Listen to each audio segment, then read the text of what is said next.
Welcome to Luca is a Billionaire, where the only thing I invest in is your answers.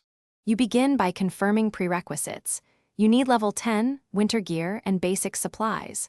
Once confirmed, head directly to the coastal gate at X, 120Y-45.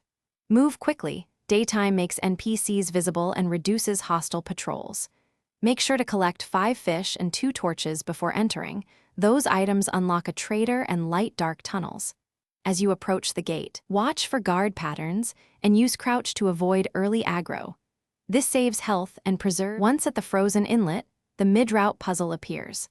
Align 3 ice runes clockwise within 60 seconds to open the bridge.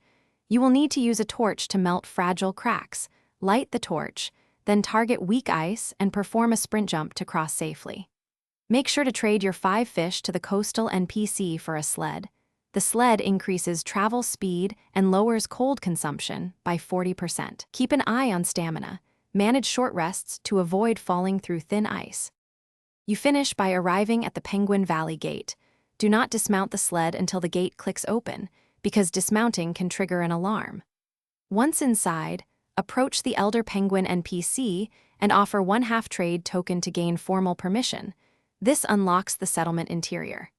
If something goes wrong, respawn at the coastal camp and re-attempt the rune puzzle within 5 minutes to keep patrol patterns predictable. Remember, patience and timing win this final sequence. Reset quickly and try again.